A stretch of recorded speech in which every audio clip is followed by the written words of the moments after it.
All right, everyone. Welcome, Laura. Laura's a friend of mine from Hello. back in my Navy days, and I'm just glad to have her here. This is almost a podcast that never was. We've Yes. attempted a few times to try to make this happen, but it's gonna happen now. Laura, please Yes. introduce yourself, please. Hi, I'm Laura, and yes, I served with Blanco or Richard in the military and in the Navy over in Italy. We were stationed there. It was a beautiful experience. Good times. And then yes, it was an amazing time. And we worked together in repair division. Our offices were near each other, and it was excellent time back in the Navy. And then I got out and moved to Ohio, got married, and had two boys. And then, Congratulations. thank you. One's an adult and one's a teenager in high school. You have an And adult child. I cannot believe that. yes, I know time flies, doesn't it? Mhm. It's crazy. And then, so I've been teaching since 2012, almost embarking on my 10th year teaching. So it's 9 years for me right now, and super excited for it this upcoming year. Awesome. That's great. I'm so glad. Yeah. So, I've noticed in the last, I'm gonna say year or so, that you have more of a presence online. Like you Yes. really seem to be active online. Can you tell me about that? Yes. I'm just trying to, I guess I have ideas I want to share with the world, and I'm ready to share those ideas. So that's So pretty much it. tell me Just about your putting it. ideas. You see, okay, so I'll say what I'm thinking. I knew you back then, and you seemed like a very uh courageous, outgoing person that was sort of looking at life. You know what I mean? Like looking at it, like what's going on over here? What's going over there? Like you wanted to take part in a little bit of everything and know a little bit about there. You had that sort of curiosity Yes. about you. Yeah, would you say that's Yes. accurate? Yes. So definitely I'm still a curious person. I'm still I want to say the courageousness went dormant for a while when I became a mom and went to school and everything kind of simmered down and went dormant. And then this past year I've just come out of my shell more Oh, and okay. turned 40, so that courageousness is starting to show itself again. So Yeah. yeah. I was there in Lamad when you rode a bull. We rode a mechanical bull. Yes. I was Would you there. like to share your version first and then I'll share my version? Of the The story? mechanical bull story? Yeah, of Yeah. course. That's awesome. So I don't know. I mean, it's kind of hazy, but I remember it was over at they call it, I think, the NSA, right? That little section Yes. where we had the movie theater and some stuff. And I don't know what the function was. Was it like 4th of July or something? It was 4th of Okay, July. so Yes. 4th of July, right? So like they're putting the show on, for the troops and stuff like that. I think it's like a USO thing, and they break out. Like I don't think anyone was expecting like a bull. And I think me and you were Yes. hanging out, we were talking or something, and you were like, "I'm getting on that bull," and I was Yes. like, "Well, yeah, like go for it. Why not?" I don't know if you were the first one to test it out, or were you? Were you the first one to I get think on it? I was one of the first ones. Yes. Yeah, in my memory, like we were there. I don't know if we were there together, but I know at some point in that time we were sitting there talking while they were getting it ready. I know that, and you were like all about getting on there and trying it out. But to make a long story short, um, I remember you got on. I don't think I was paying attention, and the next thing I knew, you got thrown off, and you were hurt Yes. pretty bad. You were like, "What just happened?" But you took it like a trooper, the way I remember it. I was like, "Yeah, you go, girl." You know? Yes. So okay, so yes, that's exactly what happened. And I'm gonna add some more detail to it.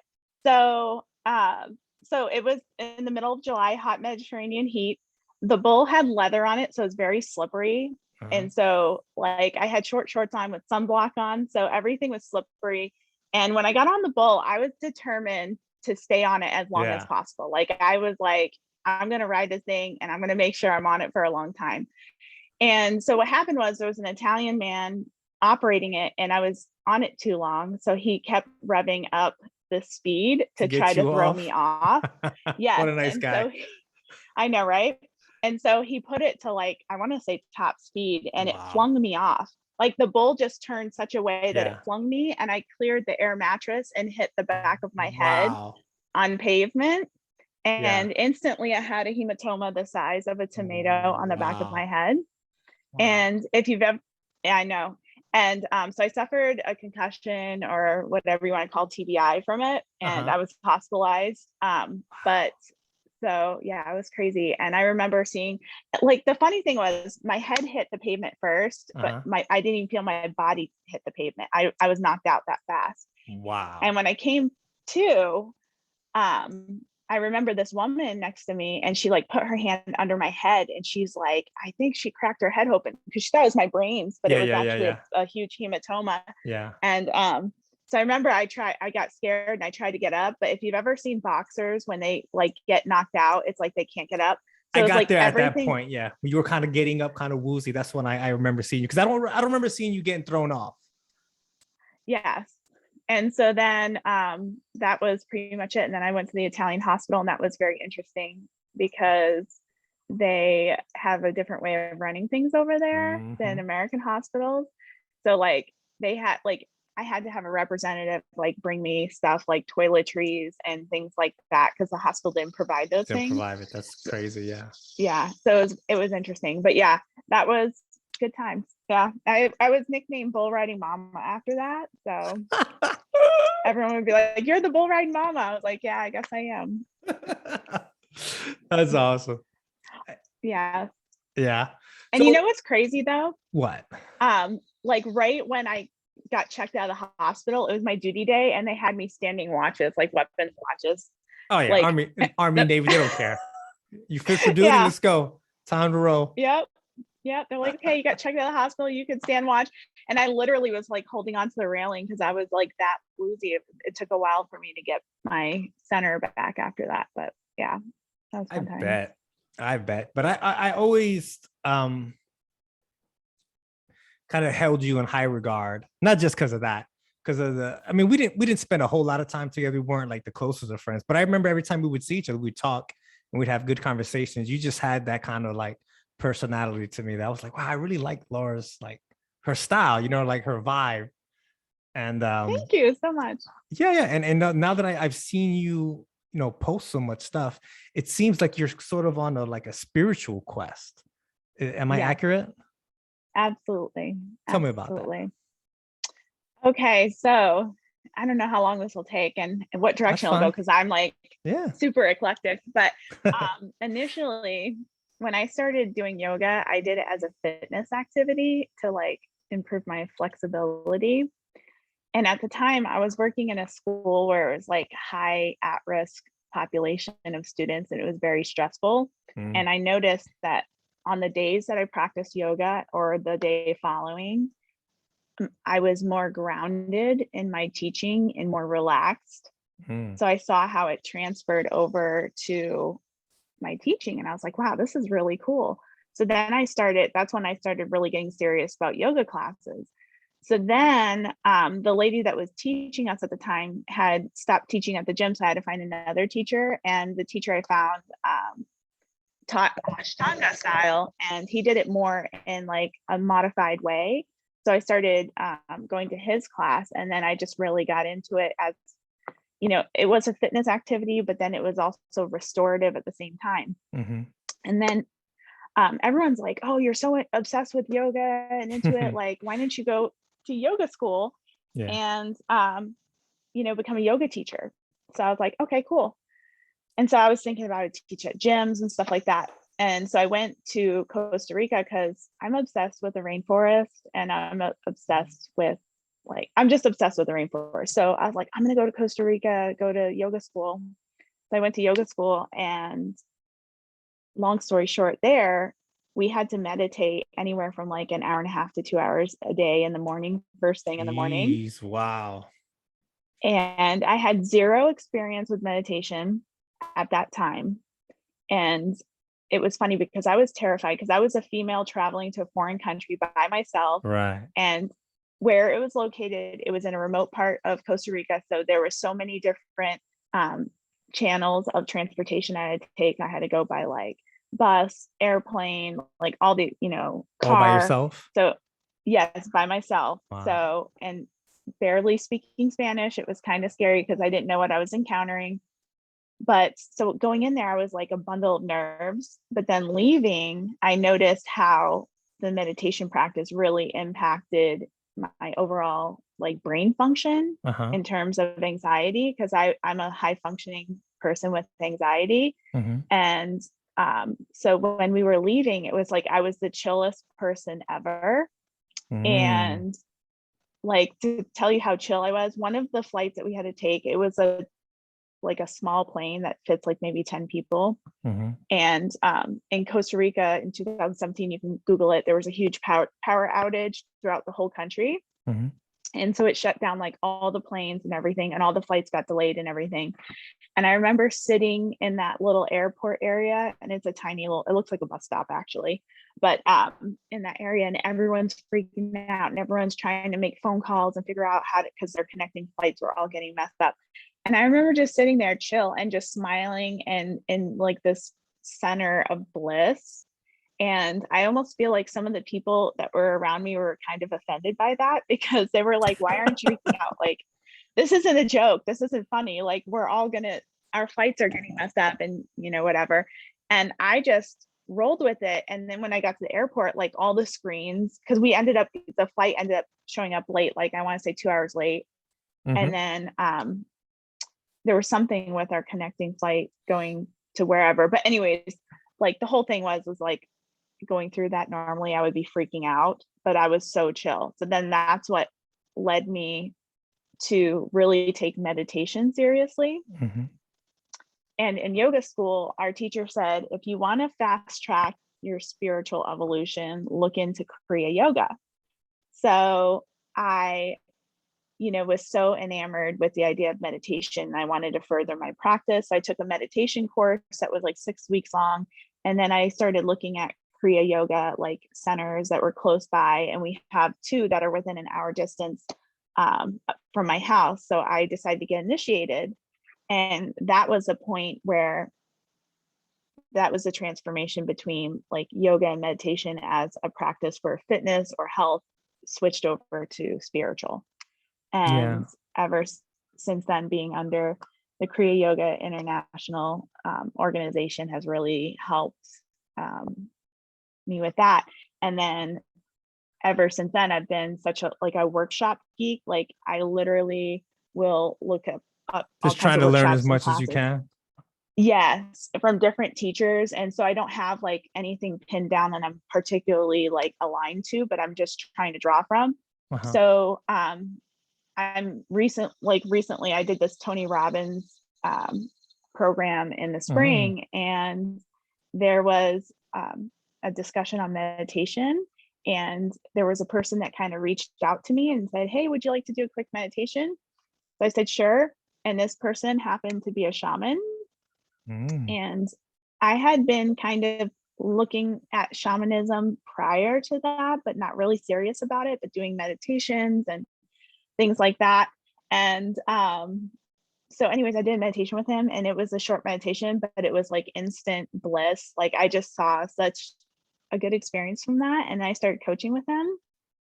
And then that's where things started to evolve in a different direction and with shamanism. And so I wanted to go back to the rainforest, because every year, like the rainforest is an obsession for me, not just an obsession, but it's like my heaven on earth.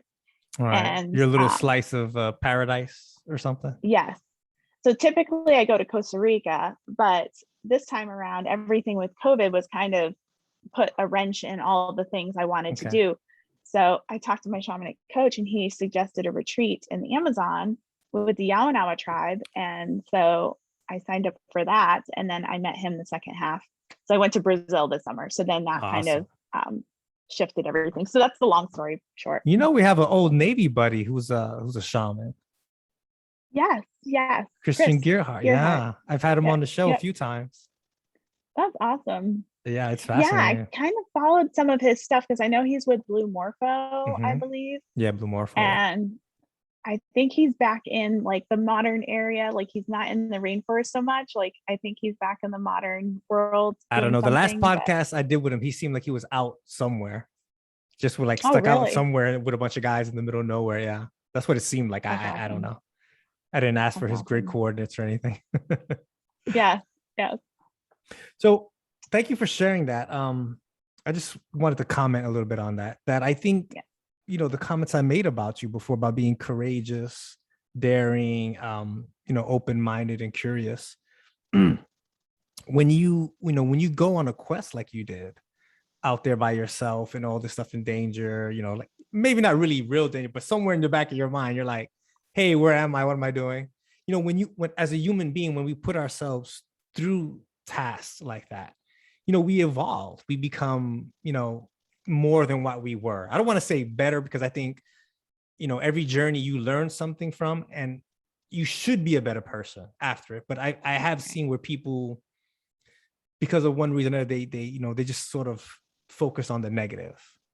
But Right. Right. even in the worst moments in my life, I feel like I've grown from it. I've learned something. You know what I mean? And I guess Absolutely. that's just my personality. I don't know what you think about the whole, just because look, we're different people, right? We're part of a different 1%. Like 1%, less Right. than 1% join the military, right?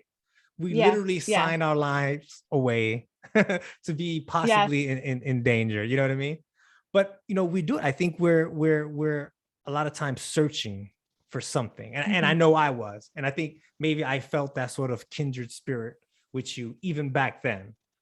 And Yes. I see you Yes. now just really like going at it full speed. And then I think that's awesome. Yes. Yes. Well, thank you so much. Thank you. Yes. So I don't know. Like I have this desire in my heart to fulfill a mission on this Mm. earth, and I But do you know what haven't the mission quite. is? Um, okay, I haven't quite nailed it down yet, but I Mhm. know it has something to do with the rainforest and Okay. education and helping to evolve humans to Yeah. a better plane of existence, to bring us into harmony with nature. Because I feel like um, I've heard like things that fire you up and get you upset are kind of the direction you need to look at in terms of finding what your mission is. Uh-huh. And things that fire me up as a teacher is how disconnected our children are from nature Mm, and humanity. mm. And we're seeing the effects of that. Like our earth is really becoming dysfunctional and sick from Oh yeah. human impact and Not with just the earth. I pollution think and us, everything. society, our Yes, people. There's so much. yes, You mentioned anxiety. I have issues with anxiety too. Depression. yes, I literally think the way our society is in a way. I don't have it all worked out in my head, but I have a sense, an intuition that this isn't right, and we're making ourselves sick, and we need to do something about it. absolutely. And I will say that visiting the Yawanawa tribe really helped me gain clarity on how dysfunctional our society is. Okay. So the retreat I went to, I got to live with an indigenous tribe for a week, and I in their sacred village, and I got to see how they run their operations. And I say operations, but how they live their day-to-day life. And what I noticed is they're very obviously you think an indigenous tribe is very communal, Mhm. but their life is really centered around what is natural for human beings to do. So Hmm. in terms of physical activity, their food, um, and just being in connection with each other. Mm. And I feel modern society has us so disconnected from each other and from nature. And what I took away from the experience, I saw elderly people healthy and Mhm. just in excellent physical shape. I saw children that were happy and well adjusted. I rarely saw any, I didn't see any children cry. There was like one time maybe I heard a baby cry for less than a minute and an adult responded immediately. Mm. But the children were so loved and cared for. Mhm. And as a person, as a teacher that's been working for almost 10 years, I've come across, like, I feel like the social emotional issues with children are getting worse and worse and worse and Yes. worse. And so we have like increasing amounts of diagnoses with mental health issues. We have Hmm. Oh increasing yeah. behavioral disorders, things like that. And when I saw this tribe, and I saw how responsive adults were and caring and all that in the community, and how happy the children were, and not just happy, but they were so bright and sharp in terms of their minds and how focused they were. Hmm. It really astounded me. They And weren't one of staring the at a phone the whole time. right. And the funny thing is they have cell phones there. What? So yeah, so the chief was talking about like his vision for his people is to help them, you know, become accustomed to modern ways so that they can stay flexible with changes, Right, but they right. also maintain their traditional values too. That's very So healthy. That's a very yes, healthy way of looking at it. yes. And so they have clean water. So they have triple filtered water. They have solar electricity. Um, they have like a lot of the infrastructure that you would see like in modern places. Like they have kitchens with all the supplies. Uh-huh. They have internet access through satellite. And I'll tell you, this place is super remote. So it's not just like close to a city. Uh-huh. I had to travel 2 hours by car to get to the boat landing, which was a very remote place. And then from there, a 9 hour boat ride up the Amazon to get to this location. Wow. So, so that's how remote they are, but they're still in touch with the modern Yeah. world as well. Yeah. That's So fantastic. I, yeah, I I don't know much about these people that you're talking about, but you mentioned something about like having a connection to nature. And it made me think because I grew up in New York City, like a lot of people. And there's many cities, not just New York. And majority of the people now live in cities. That's just kind of right, like the way it is.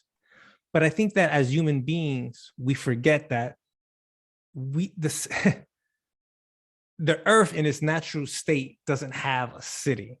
The city was something right, that we forced upon. And I think if you're a young person going through life and not ever stopping to think about that, or you never really been exposed to nature, you think that this was just always here. But if we were to go away, this would all disappear. This would all crumble. You know what I right, mean? It's something that we literally created physically, in the physical world, but also the idea of a city mentally is a sort of a mental construct, because it's if you compare the lives and people in a suburbia, big city, more like in the country, rural lands, you see big differences in the way people interact. I'm not saying one is better than the other. I'm just saying that it's something that if you were trying to measure it, right, objectively, you can see living in one space affects a person. There's something to it, right? But the other thing you said, something about food, and like I'm talking about like appreciating what's around you. I know that if you take time to grow the vegetables, the fruit, whatever, make the rice, the grains, and prepare your food, now your connection to the food is a lot different. Whereas a lot right. of people say, let me have a number one. You know what I mean? So their whole relation, their whole idea to food is completely different compared to a person who has to actually grow it, prepare it, serve it. You have a more tactile, and I would say even maybe a more spiritual relationship to Absolutely. yeah, to the way we eat. Because I think Absolutely. walking into a place so easy and just saying, let me get this, you don't understand that comes from someplace, that someone had to work on it and grow it and all these things. And I think that in a way, that's probably why we abuse food in our Hmm. culture, because we don't have a respect for where it comes from and how it's made. Hmm. So I don't know if you remember, but I studied at Earth University a couple years ago for Spanish because I wanted to do some immersion experiences. And so Earth University is an agricultural sustainability university that Mm. helps take people from impoverished countries and turn them into scientists, and then centered around sustainable agriculture. And then they go back to their home countries and try to implement the things that they've learned Okay, and change interesting. yeah, it's really cool. But anywho, there was a lady I met from California who was from I think UCLA or something like that, one of those universities. But anyways, one of the assignments she did, we were talking about where does our food come from and how disconnected we are. Mhm. So one of the assignments she had for her college was to like track or backtrack where your food comes from, like try to find the exact plot Yeah, of yeah, land yeah. where your food comes from. So she is Hispanic and she loves chorizo, but she's vegetarian. So she does the soy version. And so she like went on a quest to discover exactly where the soybeans grew for her favorite chorizo sausage. And long story short was um, the company refused to provide her that information. Yeah. So she has no idea where, like, Yeah. what the land looks like, what it's near, if there's any pollution nearby Right. or whatever. Right. Like, we're Yeah. so disconnected. Yeah. And thinking about disconnection with our food, we're so conditioned to just trust whatever's in our food as being good for us. Mhm. So like you go to McDonald's and you're like, oh, I'm getting a burger. It has protein, carbs, blah, blah, blah. But we don't really think like what is actually in that burger. Mhm. You know, how is the cow grown? Like, you Right. know, how is everything treated and everything. So Preservatives and you're stuff, right? Yeah, mhm, it's a shame. Like I understand the mechanism that is capitalism and like I said, cities and wanting to, I view it literally as like a machine or a wheel that wants to spin and keep grinding out stuff. And I'm not trying to sound like I'm anti those things. I'm really not, but I'm not like blindly approving. You know what I mean? Like right. I say this is good, but everything, if you think about it, is good and bad, right? It's just Mhm, how you use it, right? So I feel like when it comes to all this technology and how we're behaving in our society now, we have that mentality of like, what's the next thing, right? The next iPhone, people standing online. Did you really need that iPhone? How much different than the iPhone you have in your pocket? You know, is it just all this stuff? We just have this mentality of that wheel spinning, move on, next, get the next thing. And so many of us, especially for you, because you're 40 now, and I'm 44, that I think that you reach a certain point in your life and you go, what's it all for? Why you don't even know why you're doing it. You're just right. okay, it's go to school, get a job, get a house, have kids, and whatever, wear this certain clothes, drive this certain car, all this stuff. You don't even know why you're doing it. And in the end of the day, when you're like at that midway point, like we are, you're like, why did I do this? Why did I need this? Why did I have to do that? And I think that that fast pace is part of the problem, the need to go, Mhm, the need to do the next thing. And there's no time to stop and reflect, like, why am I doing this? Like, yeah, like, even mhm. like what you're talking about with the food, researching it, just to stop. Okay, yeah, I'm eating this tastes great. Where does this come from? you know Exactly. yeah, I mean, I think it's part of the bigger issue. I don't have a way to solve it. I'm not even sure where all the problems are coming from, but for me, I think that's a big one. The constant spinning, the constant go go go. What's the next thing that I got to do, and not stopping to reflect on Mhm. what's going on. Like even with the inventions of the iPhones and social media, no one threw up a red flag. No one said, okay, this is a great thing. It's so awesome that we have this technology. Do we need it? Is it going to Mhm. improve us? What are the bad things that could happen? Because there's a lot of bad associated with the internet. I mean, don't get me wrong, it's good. I love the internet. I learned so much Mhm. from it. But there's also a lot of bad. I don't think anyone stopped. They just said, oh, we got this new Mhm. thing. Let's go. It can make us Mhm. money. Let's go. And that's the thing. I think part of that centers around our education system and programming us to just accept what a higher authority says is Hmm. good for us.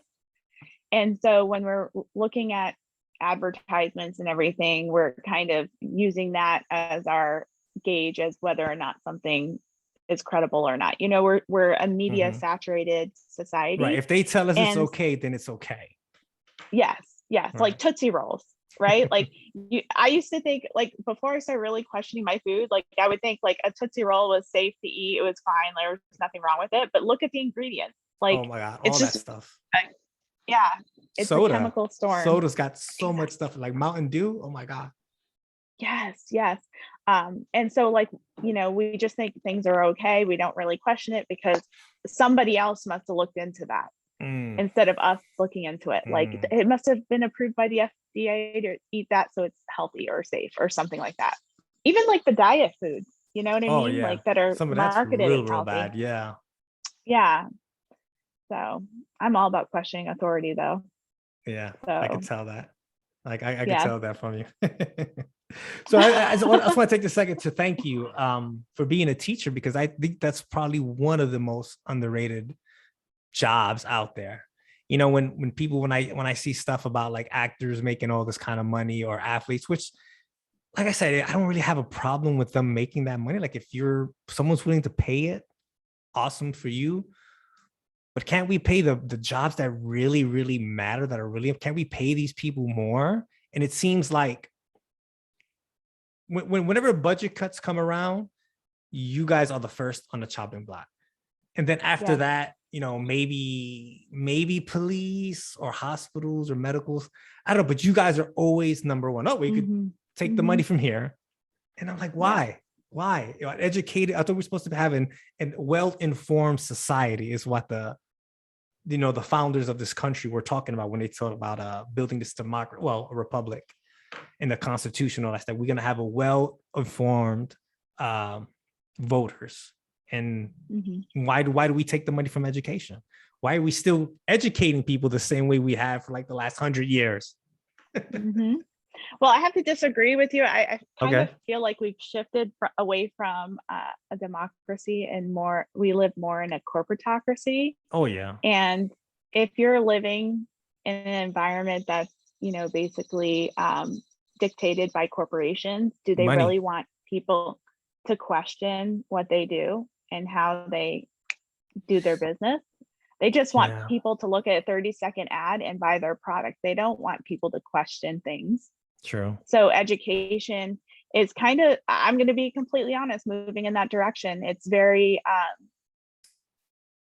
bureaucratic. It's, Oh you yeah. know, and a lot of things look good on paper, but when it's in practice with human beings, it's not working.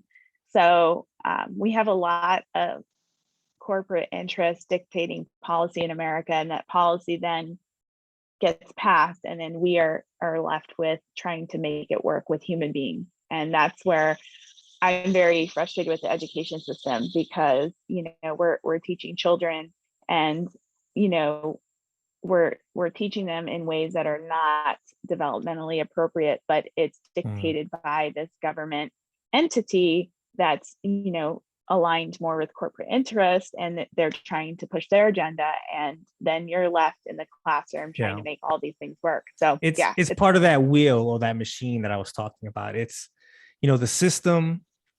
um I worked as an electrician. I learned a lot about like mechanical systems, like electrical systems. But then I studied psychology, and I worked in that field for a little bit. And families, cultures have their own little systems too. And I think that the system that we've created, it doesn't want to stop. It's not even just that it doesn't want to stop churning. It doesn't even want to slow down. You know what I mhm. mean? We have this mentality that if, sort of like that gym coach who's like, you did 10 reps today, you're gonna do 11 reps tomorrow. And you know what I mean? I just kind of always go, go, go, go, go, move, more, more, more. I I don't know.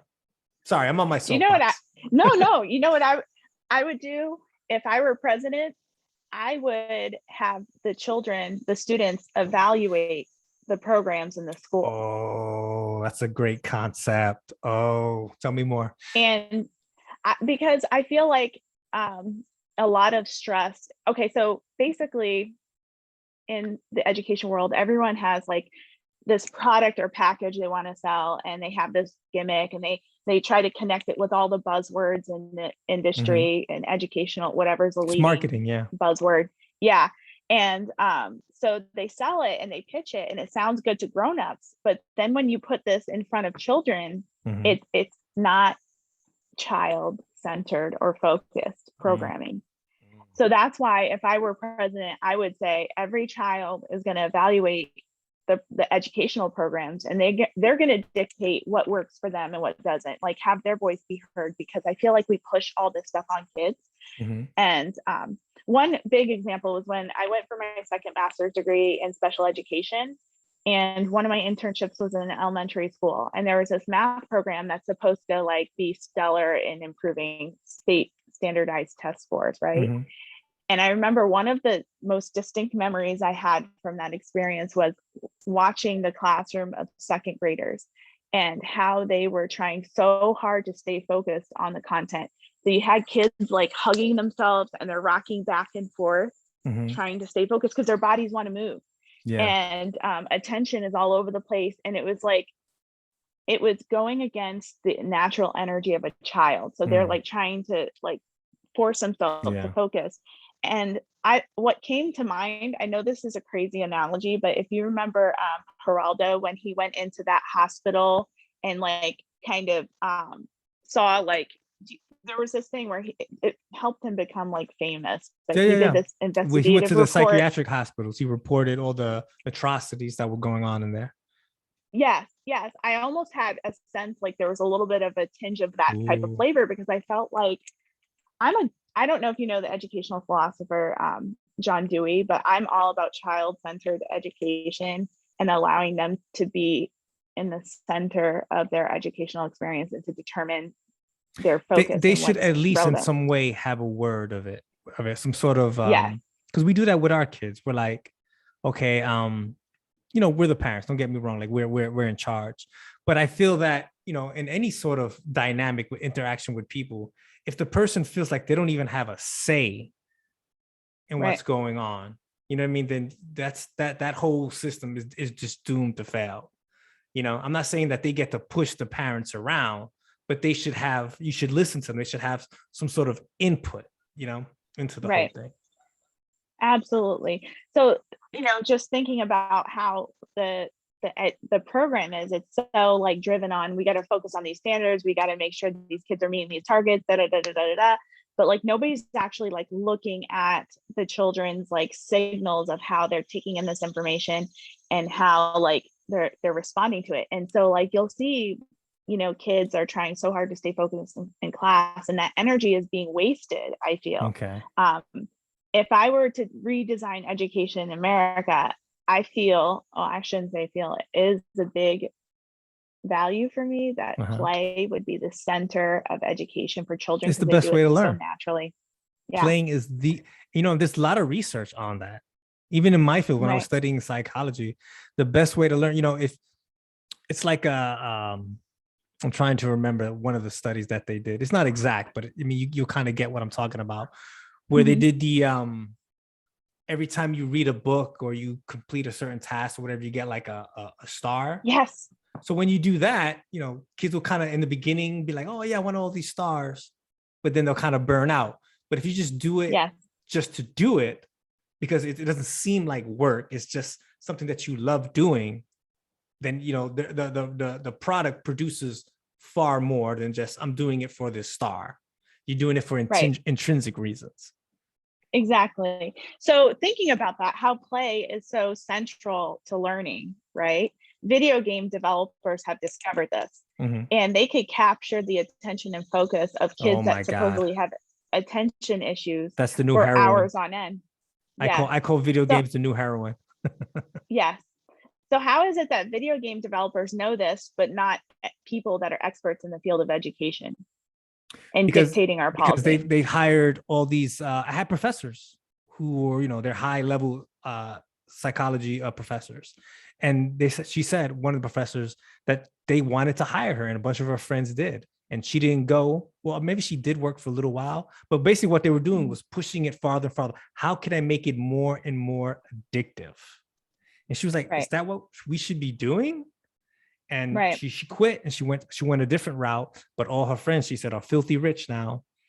But she had to right. keep her ethics, her Integrity. morals Yep. and stuff. Like she was like, this isn't right.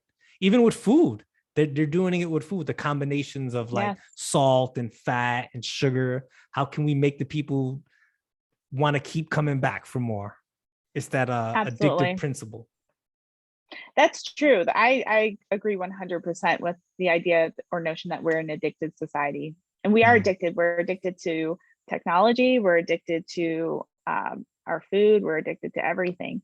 But yeah, even the video game systems, I agree, they are very addictive. However, like the whole idea of play, though, is Right. central in how they capture that child's interest, Mhm. and why we as educational people don't focus on that as much. Like No. we have these programs and we're trying, like, I feel like in education, it's always like work hard, work hard, work hard.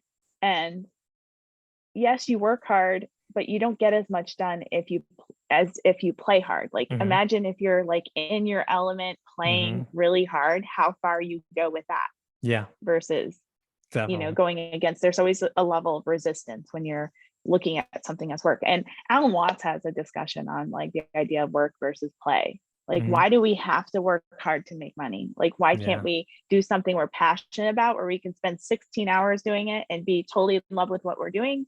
And it's not work, it's play to Yeah. us. Like, why don't we shift our society in that direction? How That's what I'm amazing trying would to do right it now be? for myself. Yes, Yeah, yes, definitely. That is awesome. I mean, I think this is, this is why I'm doing this podcast, man. I want people to listen and understand that, they're not alone. Other people think this way, other people feel this way, and we wanna make some change. I'm gonna keep bringing this up, because I think that we just can't keep going in this direction. Like eventually the wheels are gonna fall off of this train or something, like this is not going to work forever. It's not absolutely, sustainable. We're just making ourselves sicker and absolutely, sicker. absolutely, 100%.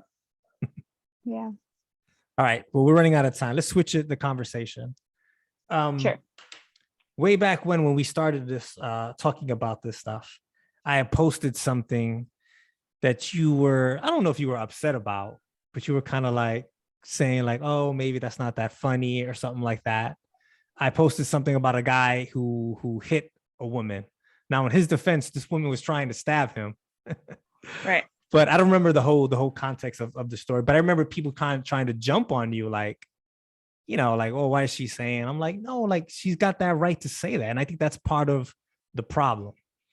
Just because you disagree with someone doesn't mean you should shut them down. We should listen to each Hmm. other respectfully, because I don't care what it is, how bad or how crazy the idea that person has is, because we're all human. We all have crazy ideas and we're entitled to that, right? But it's not Hmm. just that. I look at it as this part, like if you're not allowed to express these ideas without being criticized, you never grow. Then though that Hmm. idea just stops where it is.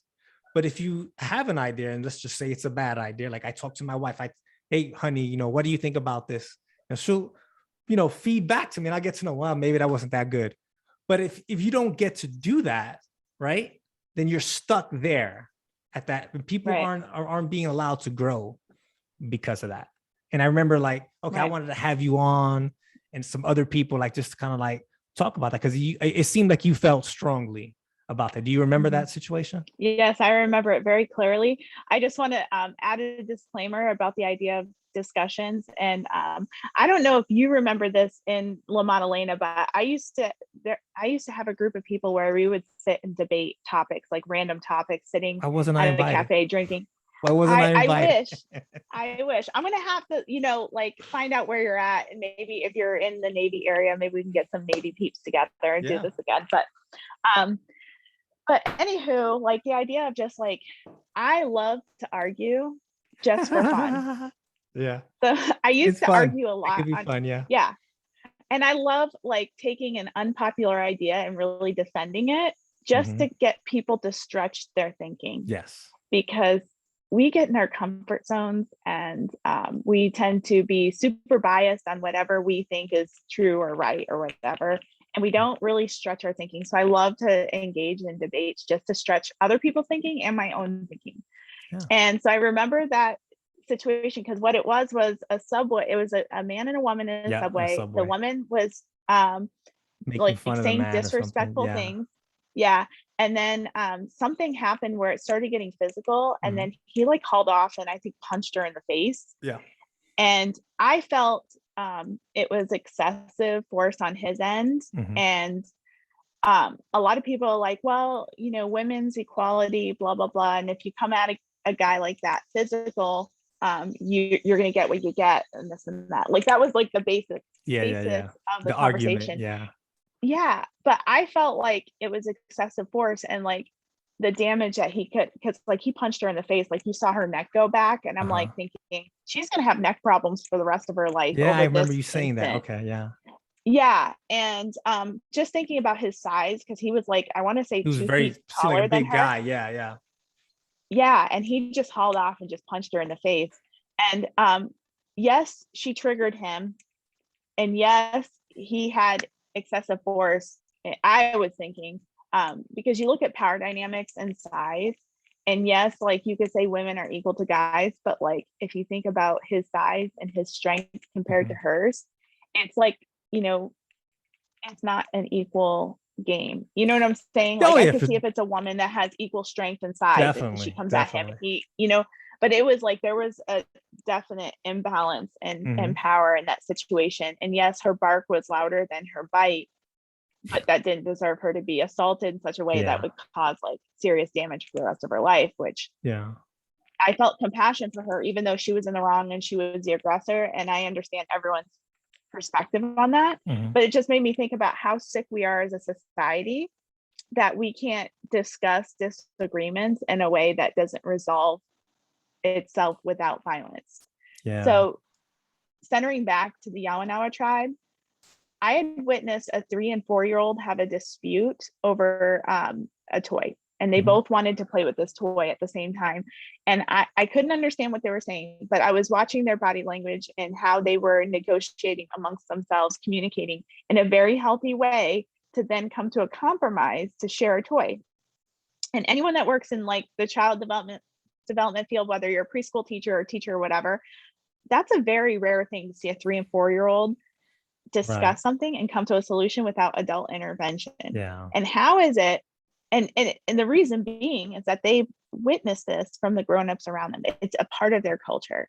Mhm. And so looking at the subway situation, there were many opportunities to de-escalate that situation without it Of resorting course. to violence. And I think that is what really fired me up, is Yeah. that we as society are so quick to resort to violence. And that includes like with our law enforcement and Mhm. everything else. Like there are ways that we can diffuse the situation, Mhm. and perhaps maybe education. That's the other problem I have with education, is that we're so focused on content standards that we've literally ignored social emotional.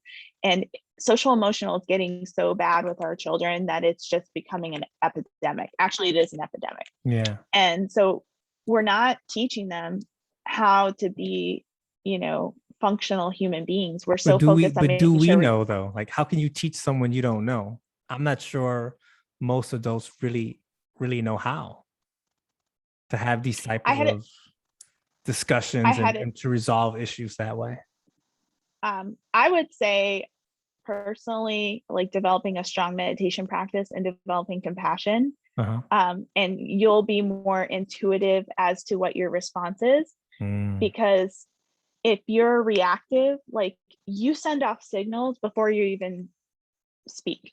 So if Mhm. you're upset Sure. about Yeah. something, Yeah. like, you Your know, a facial vein might start expression. popping in your Yeah. neck, and like you'll Hmm. see a twitching in someone's face or something.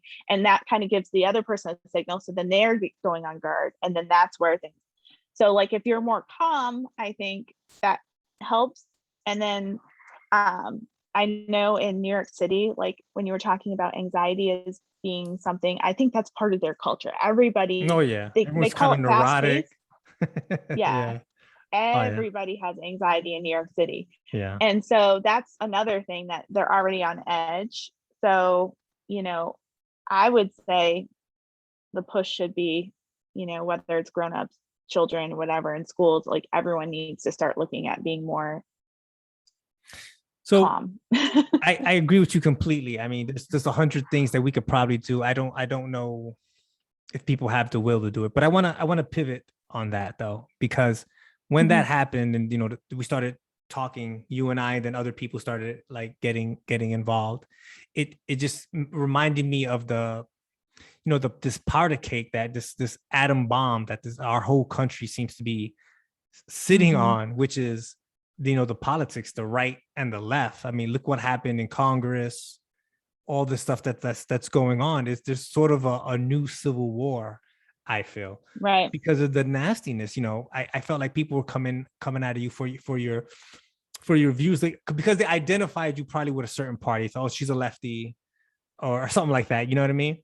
And I've Mhm. like, I don't think it was about that. We shouldn't identify it in that Mhm. way. I want to build these bridges, to have these conversations. Just because someone voted for someone, or feels this way about that, we're making everything sort of left and right, red and Yes. blue. And Yeah. I don't think politics were meant ever to be this way. I don't think the founding Right. fathers, it's being used as a wedge to divide us. And it's and Yes. we're sort of dehumanizing people on the other side. All those people are Yeah. racist. All these people are snowflakes. All this, you know what I mean? It's Yeah. like, we're just people who think, if you got the hardest person on the right and the hardest person on the left, I guarantee you 80% of whatever issues you throw in front of them, they probably agree on. But we don't Right. focus on that at all. Right. Right. Absolutely. How easily are you manipulated though, based on those beliefs? Because, like I said, we were conditioned as media saturated people to just Mm. accept whatever comes That's at why I us. stopped watching So, the news. yes. I just thought it was And making me so, depressed. yes, absolutely. I stopped watching the news in 2017, Yeah. and I don't I've know been when, but happier I, ever I since. stopped. Yeah. I stopped a long time ago, and I was like, oh my God, there's too much. Because everything you see there is negative. Here's one bad thing, Mhm. and here's the next bad thing. Oh, and Mhm. here's another bad thing. Like, Jesus Christ. So the And world is then just and then horrible. they'll Why are we alive? they'll sneak in a very like a tiny Every good once in a while, a feel little something. story to, Yeah. like, yeah, just to Yeah. kind of get you excited again, and then they're back with the negativity. 100%. Yeah. And well, my dad, actually, my family's from New York. My dad grew up in the Bronx, and he went to like the science high school or Hmm. whatever there. Hmm. I forgot what it's called, but like I don't remember it either. was, yeah, Something like, science tech or something. I don't know. yeah. And I remember being raised with the idea of objective thinking. Mm. Like, it was always kind of like discussions, arguments. And my dad kind of always would, like, we would talk about something, and then he would like come at it from a different angle and get me to think about things from a different perspective. So I feel that's what we need as a society, is to like start looking at things from different perspectives.